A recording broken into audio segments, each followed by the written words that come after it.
IIT Madras എന്ന് പറയുന്നത് ഒത്തിരി വിദ്യാർത്ഥികളുടെ ഇഷ്ടപ്പെട്ട ഒരു ക്യാമ്പസാണ്. പക്ഷെ എല്ലാവർക്കും ഒരു പക്ഷേ അഡ്വാൻസ്ഡ് ക്വാളിഫൈ ചെയ്ത് ഏറ്റവും ടോപ്പ് ക്രീമിയിലേറി വന്ന് അഡ്മിഷൻ എടുക്കുക എന്ന് പറയുന്നത് എല്ലാവർക്കും ഒന്നും സാധിക്കുന്ന കാര്യമല്ല. സർ, അപ്പോഴാണ് IIT മദ്രാസ് ഇഷ്ടം പോലെ ഓൺലൈൻ കോഴ്സസ് ലോഞ്ച് ചെയ്തിരിക്കുന്നത്. ഒത്തിരി വിദ്യാർത്ഥികളൊക്കെ ചെയ്തു തുടങ്ങിയിട്ടുണ്ട്. വിദ്യാർത്ഥികളൊക്കെ വന്ന് ചോദിക്കാൻ തുടങ്ങി, സർ ഇങ്ങനെ ഒരു കോഴ്സ് ചെയ്യുന്നതിനെ കുറിച്ച് എന്താണ് അഭിപ്രായം? അപ്പോൾ ഇങ്ങനൊരു വളരെ ഡീറ്റെയിൽ ആയിട്ട് ഡിസ്കസ് ചെയ്യുന്ന ഒരു വീഡിയോ മലയാളം യൂട്യൂബ് ചാനലിൽ വളരെ കുറവായിട്ടാണ് ഞാൻ കണ്ടത്. അതാണ് ഈ ഒരു വീഡിയോയുടെ പ്രാധാന്യം എന്ന് കരുതുന്നു. ജോബി സാർ, ആദ്യമേ ചോദിക്കാൻ ആഗ്രഹിക്കുകയാണ്, അതായത് ഓഫ്ലൈൻ, അതായത് ക്ലാസ് റൂം കോഴ്സസ് ആണ് IITയുടെ ഒരു ഹൈലൈറ്റിംഗ് ഫാക്ടർ എന്ന് പറയുന്നത്. ഒരു പക്ഷേ അവിടുത്തെ ക്യാമ്പസ് അനുബന്ധ സാഹചര്യങ്ങളും ഒക്കെ ആയിരിക്കാം ഒരു പക്ഷേ അവരെ മോട്ടിവേറ്റ് ചെയ്യുന്നത്. ഇങ്ങനെ ഒരു ഓൺലൈൻ കോഴ്സ് IIT പഠിച്ചിട്ട് പ്രത്യേകിച്ച് കാര്യം വല്ലതും ഉണ്ടോ? തീർച്ചയായിട്ടും നമ്മൾ IITന്ന് ബിടെക് എടുക്കുന്ന പോലെ തന്നെയാണ്, എസ്പെഷ്യലി മദ്രാസ് IIT. മദ്രാസിലും അതുപോലെ തന്നെ ഗുവാഹട്ടിയിലും പാറ്റ്ന, അങ്ങനെ 2-3 IITകളാണ് ഈ പ്രോഗ്രാമുകൾ സ്റ്റാർട്ട് ചെയ്തിരിക്കുന്നത്. അതിനകത്ത് IIT മദ്രാസ് 4 പ്രോഗ്രാമുകൾ, അവർ നേരത്തെ 2 ഉണ്ടായിരുന്നു. ആദ്യം ഒരെണ്ണം, പിന്നെ 2ാമതൊരെണ്ണം ആരംഭിച്ചു. ഇപ്പം 2 കൂടെ വരികയാണ് പുതുതായിട്ട്. അപ്പം 4 പ്രോഗ്രാമുകളാണ്. സക്സസിന് ശേഷം 4 പ്രോഗ്രാമുകളാണ് വരുന്നത്. അപ്പം അതിൻ്റെ ഡയറക്ടറാണ് ഇതിനകത്ത് പ്രത്യേക ഒരു താല്പര്യം അദ്ദേഹത്തിനുണ്ട്. Doctor B കാമകോടിയാണ്. ബിടെക് ചെയ്യുന്ന പോലെ തന്നെ എന്ന് വിചാരിച്ചാൽ മതി BS. ഞാനത് എടുത്തു പറയാൻ കാരണം, ഫസ്റ്റ് പ്രോഗ്രാം എന്ന് പറയുന്നത് BS ഡാറ്റാ സയൻസ് ആൻഡ് ആപ്ലിക്കേഷനാണ്. അത് കഴിഞ്ഞ് അതിൻ്റെ BS കഴിഞ്ഞിട്ട് കുട്ടികൾക്ക് ഗേറ്റ് എഴുതാനുള്ള സാധ്യത ഉണ്ട്. കാരണം ബിടെക് പോലെ തന്നെ ആണ് ഇതിനെ അക്സെപ്റ്റ് ചെയ്യുന്ന BS പ്രോഗ്രാമിനെ. അപ്പോൾ ഗേറ്റ് എഴുതാം, എല്ലാവരും അക്സെപ്റ്റ് ചെയ്തിരിക്കുന്ന പ്രോഗ്രാമാണ്. ഗേറ്റ് എഴുതി ഫസ്റ്റ് 10 റാങ്കിനുള്ളിൽ 3 പേര് ഈ പ്രോഗ്രാം കംപ്ലീറ്റ് ചെയ്ത ആളുകളാണ്. അപ്പോൾ നമുക്കതിൻ്റെ ഒരു ക്വാളിറ്റി മനസ്സിലാക്കാമല്ലോ. 10ൽ ആകെയുള്ള 10 കുട്ടികളിൽ 3 പേര് ഇതിൽ നിന്ന് വന്നവരാണ്. അപ്പോൾ ഈ ഒരു പ്രോഗ്രാം കഴിഞ്ഞു. IIT മദ്രാസിൽ വെച്ചാണ് അവരുടെ കോൺവൊക്കേഷനൊക്കെ നടന്നു. എല്ലാവരും തന്നെ പ്ലേസ്ഡായി, നല്ല കമ്പനികളിൽ പ്ലേസ്ഡായിട്ടുണ്ട്. തന്നെയുമല്ല, ഈ കഴിഞ്ഞ ദിവസങ്ങളിലൊക്കെ നടന്ന നമ്മുടെ AI സബ്മിറ്റ്, ഡൽഹിയിൽ വെച്ച് നടന്ന ഭാരതമണ്ഡപത്തിൽ നടന്ന AI സബ്മിറ്റിലൊക്കെ ഒരുപാട് കുട്ടികൾ, ഈ ഒരു പ്രോഗ്രാം കഴിഞ്ഞ കുട്ടികളെ കാണാനായിട്ട് സാധിച്ചതായിട്ടൊക്കെ റിപ്പോർട്ടുകൾ ഉണ്ടായിരുന്നു. തന്നെയല്ല, സ്റ്റാർട്ടപ്പ് സെക്ടറിലൊക്കെ പല കുട്ടികളും ഈ പ്രോഗ്രാം കഴിഞ്ഞ് വർക്ക് ചെയ്യുന്നുണ്ട് നല്ല രീതിയിൽ. ഓൺട്രപ്രണേഴ്സൊക്കെ ആയിട്ട് മാറിയിട്ടുണ്ട്. കാരണം നമുക്കറിയാം, സ്കില്ല് നന്നായിട്ടുണ്ടായിരിക്കും, എന്നാൽ അഡ്വാൻസ്ഡ് ക്ലിയർ ചെയ്യാനുള്ള ഒരു അക്കാഡമിക് എക്സലൻസ് ഇല്ലാതെയൊക്കെ വരുന്ന ആ ഒരു രീതിയിൽ ഫിസിക്സും മാത്സും ഒക്കെ നമുക്കറിയാമല്ലോ. ആ ഒരു രീതിയിൽ അതിനുള്ള സാഹചര്യം ഇല്ലാത്തതുകൊണ്ടോ ഒക്കെ സാധിക്കാതെ പോയ കുട്ടികൾ ഈ ഒരു പ്രോഗ്രാം ചെയ്യുകയും അങ്ങനെ വളരെ സക്സസ് ആയിട്ട് അവർ വരുന്നുണ്ട്. അപ്പം അതുകൊണ്ടാണ് അതിൻ്റെ ബാക്കി ആയിട്ടാണ് അവർ മറ്റ് പ്രോഗ്രാമുകൾ ആരംഭിച്ചിരിക്കുന്നത്. ഇപ്പോൾ 2ാമത്തെ പ്രോഗ്രാം എന്ന് പറയുന്നത് ഇലക്ട്രോണിക് സിസ്റ്റമാണ്, BS. ആദ്യത്തെ പ്രോഗ്രാമിന് 4 എക്സിറ്റ് കൊടുത്തവർ, അതായത് ഫൗണ്ടേഷൻ ലെവലിൽ ഒരു എക്സിറ്റ് ഉണ്ട്, ഡിപ്ലോമ ലെവലിൽ 2ാമതൊരു എക്സിറ്റ് കൊടുത്തു, BSc ഡിഗ്രി ലെവൽ, പിന്നെയാണ് BS 4 കൊടുത്തത്. 4 വർഷത്തെ പ്രോഗ്രാം. അപ്പോൾ 2ാമത്തെ പ്രോഗ്രാം BS ഇലക്ട്രോണിക് സിസ്റ്റമാണ്. നമുക്കറിയാം, എംബഡഡ് സിസ്റ്റം എഞ്ചിനീയേഴ്സിന് ഒരുപാട് ആവശ്യമുണ്ട്. സെമി കണ്ടക്ടർ ഫീൽഡിൽ വലിയ മാറ്റങ്ങൾ വരുന്നു. ഈ കഴിഞ്ഞ ബഡ്ജറ്റിൽ നമ്മുടെ കേന്ദ്രത്തിൽ 40,000 കോടി രൂപയാണ് സെമി കണ്ടക്ടർ ഇൻഡസ്ട്രിക്ക് വേണ്ടി മാറ്റിവെച്ചിരിക്കുന്നത്. അപ്പോൾ ആ ഒരു സെക്ടറിൽ ഒരു അപ്സ്കില്ലിംഗ് തീർച്ചയായിട്ടും എൻജിനീയറിംഗ് മേഖലയിൽ ജോലി ചെയ്യുന്ന, പ്രത്യേകിച്ച് ചിപ്പ് മാനുഫാക്ചറുമായിട്ട് ബന്ധപ്പെട്ടും സെമി കണ്ടക്ടർ മേഖലയുമായി ബന്ധപ്പെട്ട് ഇലക്ട്രോണിക് സിസ്റ്റങ്ങളിലൊക്കെ ജോലി ചെയ്യുന്ന എഞ്ചിനീയേഴ്സ് തീർച്ചയായിട്ടും ആഗ്രഹിക്കുന്നുണ്ട്. അപ്പോൾ അവരെ സംബന്ധിച്ച് വളരെ നല്ല ഒരു പ്രോഗ്രാമാണ് ഈ ഒരു പ്രോഗ്രാം വന്നിരിക്കുന്നത്. അപ്പോൾ അങ്ങനെ ഉണ്ട്. അത് നമുക്കൊരു ഓൺലൈൻ എന്ന് പറയേണ്ട കാര്യമില്ല, അത് ഹൈബ്രിഡ് പ്രോഗ്രാമായിട്ട് പറയാം. Hybrid category. അതെ, കാരണം വർഷത്തിൽ 3 തവണ ഇവർക്ക് IIT മദ്രാസ് സന്ദർശിക്കാനും അവിടെ ലാബ് ചെയ്യാനുള്ള അവസരമുണ്ട്. തന്നെയുമല്ല, ഇവർ ഇലക്ട്രോണിക് കിറ്റ് മേടിച്ചിട്ട് വീഡിയോസ് ഉപയോഗിച്ച് അതിനുള്ള ലാബിലെ കാര്യങ്ങൾ ചെയ്തു നോക്കേണ്ടതായിട്ട് വരുന്നുണ്ട്. അതുപോലെ തന്നെ ഇവർക്ക് ലാബ് വർക്ക് ചെയ്യാനായിട്ട് ഇവർ IIT മദ്രാസിൽ പോകേണ്ടതായിട്ട് വരുന്നുണ്ട്. തന്നെയുമല്ല, ഇവരുടെ എക്സാം ഓഫ്ലൈനാണ്. ഈ എല്ലാ കാറ്റഗറിയാണോ? ഞാൻ ഈ പറഞ്ഞ 2ാമത്തെ ആദ്യത്തെ നമുക്ക് പൂർണ്ണമായിട്ടും ആദ്യത്തെ പ്രോഗ്രാം നമുക്ക് ഡാറ്റാ സയൻസ് ആൻഡ് ആപ്ലിക്കേഷൻ പറയാം. അത് പൂർണ്ണമായിട്ടും ഓൺലൈനാണ്. അവിടെ നമ്മൾ IIT ചെല്ലേണ്ട ഒരാവശ്യത്തിലേക്ക് നമ്മൾ വരുന്നില്ല. പക്ഷേ ആ പ്രോഗ്രാം കഴിയുമ്പോൾ IIT അലുമിനി ആയിട്ട് മാറുക ചെയ്യുന്നത്. പക്ഷേ 2ാമത്തെ പ്രോഗ്രാമിൽ IIT ചെല്ലേണ്ടതായിട്ട് വരുന്നു. എക്സാം ഓഫ്ലൈനാണ്. നമ്മുടെ അടുത്തുള്ള സെൻറ്ററുകൾ ഉണ്ട്, 100-150 സെൻറ്ററുകൾ ഒക്കെ ഇന്ത്യയിൽ ആകമാനം അവർ പറയുന്നുണ്ട്. ആ സെൻറ്ററുകളിൽ പോയി ഓഫ്ലൈനായിട്ടാണ്, റൂമിലിരുന്നാണ് എക്സാം എഴുതുന്നതായിട്ട് വരുന്നത്. അപ്പോൾ അങ്ങനെ അതൊരു ഹൈബ്രിഡ് മോഡാന്ന് തന്നെ പറയാം. അപ്പോൾ അതുകൊണ്ട് ഫീസ് സ്ട്രക്ചർ അല്പം കൂടുതലുണ്ട്. ആദ്യത്തെ നമ്മൾ കംപ്ലീറ്റ് ചെയ്യാൻ ഒരു 2.42 lakhs കൊണ്ട് അതുകൊണ്ട് കംപ്ലീറ്റ് ചെയ്യാം. ഇനി 5 ലക്ഷത്തിൽ താഴെ വരുമാനമുള്ളവർക്ക് 50% ഫീ വേവിയർ ഉണ്ട്. ഓക്കെ 1 ലാഖ് താഴെയാണ് വാർഷിക വരുമാനമെങ്കിൽ 75% ഫീ വേവിയർ ഉണ്ട്. ഓക്കെ പക്ഷേ രണ്ടാമത്തെ പ്രോഗ്രാം നമുക്കറിയാം ഹാൻഡ്സ് ഓൺ ട്രെയിനിങ്ങും കാര്യങ്ങളും ലാബ് ഒക്കെ കാര്യങ്ങളൊക്കെ കാര്യമായിട്ട് വരുന്നുണ്ട്. അതുപോലെ തന്നെ ലൈവ് ആയിട്ടുള്ള doubt clearance sections, live video സെക്ഷൻസൊക്കെ ഒരുപാടുള്ളതുകൊണ്ട് അല്പം ഫീസ് സ്ട്രക്ചർ കൂടുതലാണ്. സ്റ്റാർട്ടിങ്ങിൽ ആദ്യത്തേന് 32,000 ഫസ്റ്റ് ഫൗണ്ടേഷന് വേണ്ടി വരുന്നത്. രണ്ടാമത്തേനാകുമ്പം അതൊരു 80,000 കൂടുന്നുണ്ട് ഫൗണ്ടേഷൻ. ഫൗണ്ടേഷൻ വരുന്നുണ്ട്. പക്ഷേ പിന്നത്തെ ലെവലിൽ വരുമ്പോൾ നമുക്ക് അത്രയില്ല. മൊത്തം ആ ഒരു പ്രോഗ്രാം കംപ്ലീറ്റ് ചെയ്യാൻ വേണ്ടിയിട്ട് ഒരു 5.7 lakhs കംപ്ലീറ്റ് 4 year. രണ്ടാമത്തെ പ്രോഗ്രാമിന്റെ രണ്ടാമത്തെ പ്രോഗ്രാം അത് തന്നെ നമുക്ക് 2.42 കംപ്ലീറ്റ് മതി. ആദ്യത്തെ പ്യുവർലി അതാണ് ഇപ്പോൾ കംപ്ലീറ്റ് ചെയ്തത്. ഓൺലൈൻ പ്രോഗ്രാം ആയിരുന്നു. രണ്ടാമത്തെ നമുക്ക് ഹൈബ്രിഡ് എന്ന് വിളിക്കാം. ഓക്കെ പിന്നെ മൂന്നാമതൊരു പ്രോഗ്രാം ലോഞ്ച് ചെയ്യുകയാണ്. ഓക്കെ അത് പല കുട്ടികളും ആഗ്രഹിച്ചിരുന്നൊരു പ്രോഗ്രാം തന്നെയാണ്. കാരണം സ്പേസ് ടെക്നോളജി ആയിട്ട് റിലേറ്റഡ് ആയിട്ടുള്ള പ്രോഗ്രാം. അപ്പോൾ എയറോനോട്ടിക്സ് ആൻഡ് സ്പേസ് ടെക്നോളജിയാണ്, BS പ്രോഗ്രാമാണ് വരുന്നത്. നമുക്കറിയാം അവിടെ എയറോസ്പേസ് എഞ്ചിനീയറിംഗ് നിലവിലുണ്ട് 5 year-ഉം ഉണ്ട്. അതുകൊണ്ട് നമുക്ക് ധൈര്യമായിട്ട് കുട്ടികൾക്ക് ചേരാൻ പറ്റും. നമ്മൾ ഒരു മിഡ് ലെവൽ ഇപ്പോൾ കൊമേഴ്ഷ്യൽ കമ്പനികളൊക്കെ ഒരു 60 അല്ലെങ്കിൽ 100 താഴെ ആളുകളെ കൊണ്ടുപോകാൻ പറ്റുന്ന ഡൊമസ്റ്റിക് ആയിട്ട് യൂസ് ചെയ്യാൻ പറ്റുന്ന എയർക്രാഫ്റ്റുകൾ നമുക്ക് ഇന്ത്യയിൽ തന്നെ ഉണ്ടാക്കാനുള്ള ഒരു ശ്രമത്തിലാണ്. അപ്പോൾ ആ മേഖലയിൽ ഒരുപാട് സാധ്യതകൾ വരാം. തന്നെയല്ല നമ്മുടെ ഡിഫൻസ് സെക്ടർ സെൽഫ് സഫിഷ്യൻ്റ് ആകാൻ ഉള്ള ഒരു ശ്രമമാണ്. അപ്പോൾ അങ്ങനെയുള്ള മേഖലകളിലൊക്കെ പിന്നെ ആത്മനിർഭർ ഭാരതുമായിട്ട് ബന്ധപ്പെട്ടും ഒക്കെ ഈ ഒരു സ്പേസ് സെക്ടറിലാണെങ്കിലും ഇന്ത്യ ഡെവലപ്പ് ചെയ്യുന്നു, നല്ല രീതിയിൽ പെർഫോം ചെയ്തുകൊണ്ടിരിക്കുകയാണ്. അതുകൊണ്ട് നല്ല സാധ്യത ഈ ഒരു മേഖലയിൽ ഉണ്ടാവും. ഈ ഒരു കോഴ്സിനെ കുറിച്ച് ആദ്യമായിട്ട് കേട്ടപ്പോഴാണ് എനിക്കൊരു സംശയം. ഈ എയ്റോസ്പേസ് ഒക്കെ ഈ പറയുന്ന സ്പേസ് ടെക്നോളജി എല്ലാം മികച്ചതാണ്, അതിലൊന്നും ഒരു സംശയമില്ല. സാർ ഇതെങ്ങനെ ഓൺലൈനായിട്ട് പഠിക്കും? അതാണ് ഒരു സംശയം. അപ്പോൾ ഓൺലൈൻ നമ്മൾ പറഞ്ഞല്ലോ ഇതിന് 3 ലെവൽ 3 ലെവൽ എക്സിറ്റാണ് കൊടുക്കുക. അന്ന് ഫൗണ്ടേഷനുണ്ട്, ഡിപ്ലോമയുണ്ട്, BS ഉണ്ട്. ഓക്കെ ഫൗണ്ടേഷനിൽ ഇപ്പം നമ്മൾ കംപ്ലീറ്റ് ചെയ്യണമെങ്കിൽ ഒരു 60,000 60,000 രൂപ കൊണ്ട് ഇത് കംപ്ലീറ്റ് ചെയ്യാൻ പറ്റും. അടുത്ത ലെവലിൽ ഡിപ്ലോമ ലെവലിൽ ഇൻറ്റേൺഷിപ്പ് പ്രൊവൈഡ് ചെയ്യുന്നുണ്ട്. ഈ ഡിപ്ലോമ ലെവലിൽ ഏറ്റവും മിടുക്കരായിട്ട് വരുന്ന ഹയസ്റ്റ് CGPA കിട്ടുന്ന കുട്ടികൾക്ക് IIT മദ്രാസിലെ ക്ലാസ് റൂമിൽ ഇരുന്ന് പഠിക്കാനുള്ള അവസരം കൊടുക്കുന്നുണ്ട്. അപ്പോൾ ഈ ഒരു മേഖലയിലേക്ക് അത്ര സ്കില്ല് ഉള്ള കുട്ടികളാണ്, അത്ര കോമ്പീറ്റൻ്റ് ആണെന്നുള്ളവർക്ക് അവിടെ ബാക്കി അതിൻ്റെ എക്സ്ട്രാ അവർ പ്രൊവൈഡ് ചെയ്യുന്നുണ്ട്. തന്നെയല്ല BS വരുമ്പോൾ എയർക്രാഫ്റ്റ് ഡിസൈനിങ്ങിന് വരെ സാധ്യതയുണ്ട്. അതിനുള്ള സഹായങ്ങൾ അല്ലെങ്കിൽ ആ രീതിയിലുള്ള പ്രോഗ്രാമുകൾ വരെ കൊടുക്കുന്നുണ്ട്. അപ്പോൾ അവിടെ ചെന്നിട്ട് എയർക്രാഫ്റ്റ് ഡിസൈനിങ് ഇങ്ങനെയുള്ള ഒരു പ്രോഗ്രാം അവർ പ്രൊവൈഡ് ചെയ്യുന്നതായിട്ട് പറയുന്നുണ്ട്. അത് ലോഞ്ച് ചെയ്യുന്നേ ഉള്ളൂ. 2025 26 JEE എഴുതുന്നവർക്ക് 25 എഴുതിയവർക്കും പോസിബിളാണ്, കഴിഞ്ഞ വർഷം എഴുതിയവർക്ക്. ബാക്കി വരുന്ന പ്രോഗ്രാമൊക്കെ സാധാരണ കറണ്ട് ഇയറിൽ JEE എഴുതുന്നവർക്കും ആണ് അത് പോസിബിളായിട്ടുള്ളത്. പിന്നെ JEE എഴുതുന്നവർ മാത്രമല്ല കേട്ടോ, +2 സയൻസ് പഠിച്ച. അപ്പം ഞാൻ ഈ പറയുന്ന പ്രോഗ്രാമിൽ നമ്മുടെ ഇലക്ട്രോണിക് സിസ്റ്റത്തിലും അതുപോലെ ഈ പറഞ്ഞ എയറോനോട്ടിക്സ് ആൻഡ് സ്പേസ് ടെക്നോളജിയിലും ഫിസിക്സും മാത്സും +2 ലെവലിൽ പഠിച്ചിരിക്കണം. ബാക്കി 2 പ്രോഗ്രാമുകൾ, അത് ആദ്യം പറഞ്ഞൊരു പ്രോഗ്രാമുണ്ട്, അതിനൊക്കെ 10th മതി. 10th മാത്സും ഇംഗ്ലീഷും ഉണ്ടായിരിക്കണമെന്നേ ഉള്ളൂ. +2 പാസ്സായിരിക്കണം. എലിജിബിലിറ്റി ഉണ്ടോ? JEE മെയിൻ പാസ്സായിരിക്കണം അങ്ങനെ വല്ല കണ്ടീഷൻ ഉണ്ടോ ആദ്യത്തെ എക്സാമിന്? ഇല്ല, അതൊരു മോഡാണ്. JEE main qualify, JEE advanced qualify ചെയ്തിട്ടുള്ള ആളുകൾ. അതായത് JEE മെയിനിൽ നമുക്കറിയാം 2.5 lakhs നമ്മൾ അഡ്വാൻസ്ഡിന് വേണ്ടി തിരഞ്ഞെടുക്കും. എന്ന് പറഞ്ഞാൽ അഡ്വാൻസ്ഡ് ക്വാളിഫൈഡ് എന്ന് നമ്മൾ പറയും. ആ പരീക്ഷ എഴുതാൻ JEE അഡ്വാൻസ്ഡ് എഴുതാനുള്ള എലിജിബിലിറ്റി ഉള്ള ഏത് കുട്ടിക്കും ഡയറക്റ്റായിട്ട് ഈ പ്രോഗ്രാമിന് ജോയിൻ ചെയ്യാം. മറ്റു കുട്ടികളെ സംബന്ധിച്ച്, അതായത് ഇപ്പോൾ +2 പഠിക്കുന്ന കുട്ടികൾ +1 പഠിക്കുന്നവർക്കും ചേരാം. +2 കഴിയണമെന്ന് മാത്രം കോഴ്സ് സ്റ്റാർട്ട് ചെയ്യണമെങ്കിൽ. അപ്പം അവരെ സംബന്ധിച്ച് നമുക്ക് പറയാൻ പറ്റുന്ന അവർക്ക് ഒരു പ്രിലിമിനറി ആയിട്ട് ഒരു എക്സാം ഉണ്ട്, എൻട്രൻസ് എക്സാം എന്ന് വേണം നമുക്കതിനെ വിളിക്കാം. അതിന് മുമ്പ് ഒരു 4 ആഴ്ചത്തെ ഒരു അവർക്ക് ഇതിനെ സംബന്ധിച്ച ഫൗണ്ടേഷൻ ആയിട്ടുള്ള കുറേ ബേസിക് ആയിട്ടുള്ള കുറേ കാര്യങ്ങളൊക്കെ പറഞ്ഞുകൊണ്ടുള്ള കുറേ ക്ലാസ്സുകൾ കൊടുക്കുന്നുണ്ട്. അതിനെ ബേസ് ചെയ്തുകൊണ്ട് അവർക്ക് അസൈൻമെൻറ്റ്സ് ഉണ്ട്. ആ അസൈൻമെൻറ്റ്സ് ഒക്കെ അവർ ചെയ്ത് ക്ലിയർ ചെയ്യുന്നതിൻ്റെ ബേസിൽ അവർക്കൊരു പ്രവേശന പരീക്ഷ ഉണ്ടാവും. സെൻറ്ററിൽ പോയിട്ടുള്ളൊരു പരീക്ഷ. അവിടെ 4 പേപ്പറുണ്ട്. അത് എല്ലാ കോമ്പിനേഷനിലും മാത്സും ഉണ്ടാവും, ഇംഗ്ലീഷും ഉണ്ടാവും. പിന്നെ ഡാറ്റാ സയൻസ് റിലേറ്റഡ് ആയിട്ട് വരുന്നതിനകത്ത് സ്റ്റാറ്റി ഉണ്ടാവും.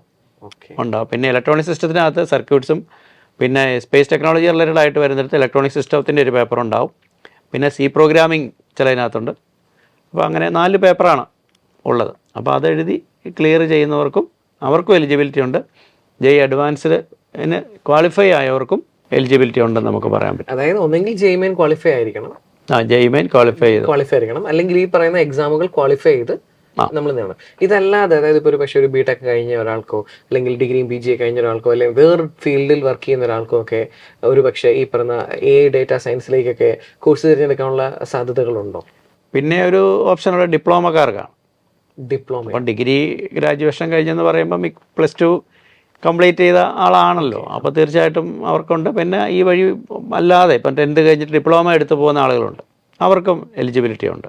അപ്പോൾ ഇതിനകത്ത് ഏറ്റവും പുതുതായിട്ട് വന്നിരിക്കുന്ന പ്രോഗ്രാമാണ് നമ്മളിപ്പോൾ സൂചിപ്പിച്ച ഈ space technology related, aeronautics and space technology. അത് വലിയ രീതിയിൽ ചർച്ച ചെയ്യപ്പെടുന്നുണ്ട്. ഒരുപാട് കുട്ടികൾ അതിനകത്ത് ആഗ്രഹം പ്രകടിപ്പിക്കുന്നുണ്ട്.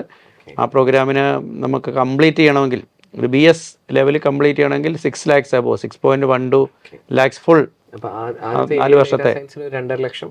ഈ പറഞ്ഞ ഇലക്ട്രോണിക്സും സിസ്റ്റം 5 ലക്ഷം 5 മിച്ചമാവും. എയറോസ്പേസിലേക്ക് വരുമ്പോൾ 6 വരും. എയറോസ്പേസിൻ്റെ ആദ്യത്തെ ലെവലിൽ വലിയ ഫീസ് ഇല്ല. പക്ഷേ നമുക്കറിയാം പിന്നീട് വരുമ്പോൾ എയർക്രാഫ്റ്റ് ഡിസൈനിങ്ങിലേക്കൊക്കെ വരുന്നുണ്ട്. ഇപ്പോൾ ആ ഒരു ലെവൽ വരുന്നതുകൊണ്ടാണ് ലാസ്റ്റ് ലെവലിലാണ് ഏറ്റവും കൂടുതൽ ഫീസ് അവിടെ വരുന്നത്.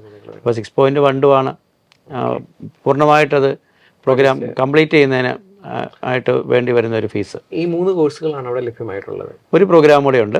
ശരിക്കും പറഞ്ഞാൽ എഞ്ചിനീയറിംഗ് ഡിപ്പാർട്ട്മെൻറ്റിൽ നിന്നുള്ളതല്ല, ബിസിനസ് മാനേജ്മെൻറ്റ് ഡിപ്പാർട്ട്മെൻറ്റിൽ നിന്നുള്ളതാണ്. അത് മാനേജ്മെൻറ്റ് ആൻഡ് ഡാറ്റ സയൻസ് ആണ് വരുന്നത്. Management and data science.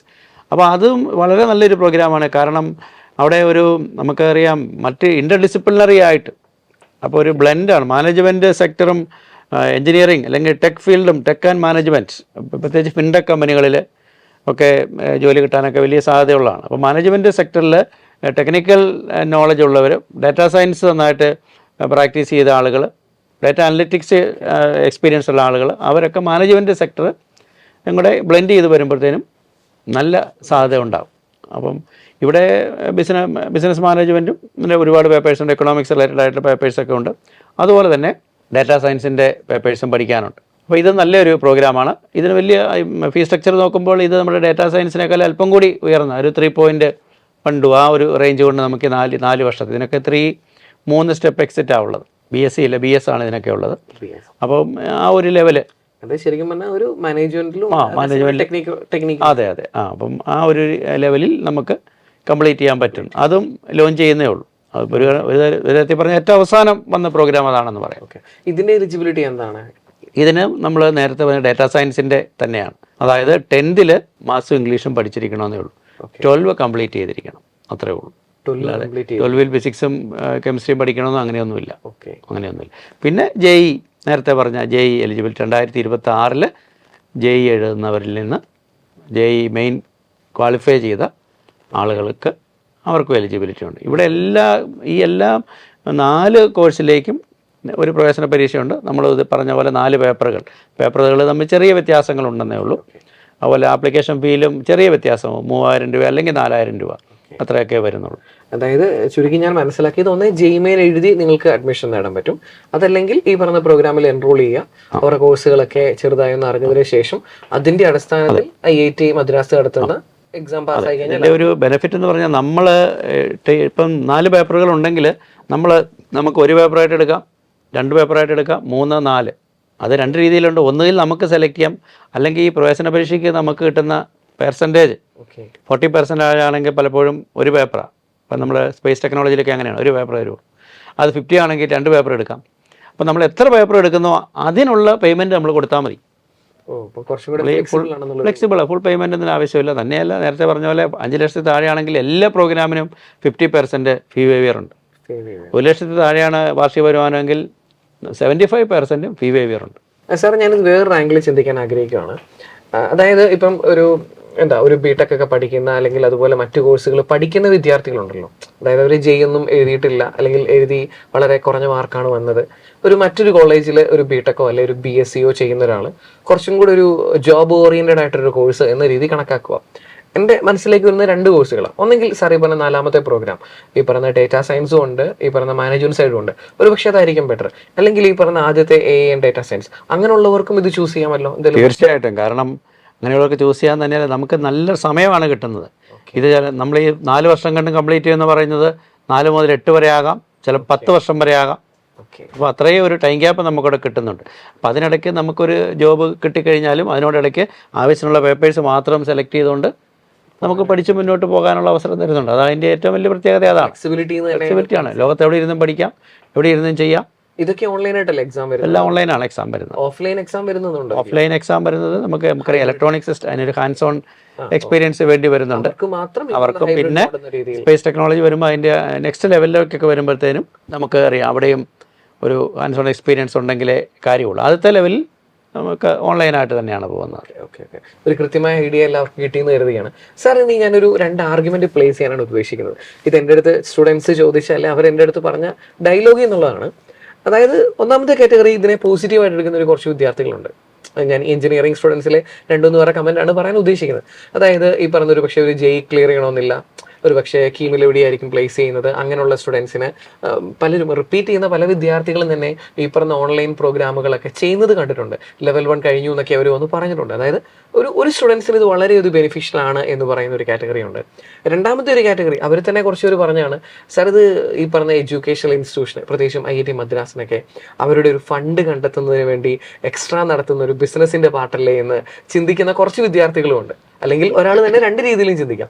സാറിന് എന്താണ് ഈ ഒരു 2 ആർഗ്യുമെന്റിനോടുള്ള ഒരു കമന്റ്?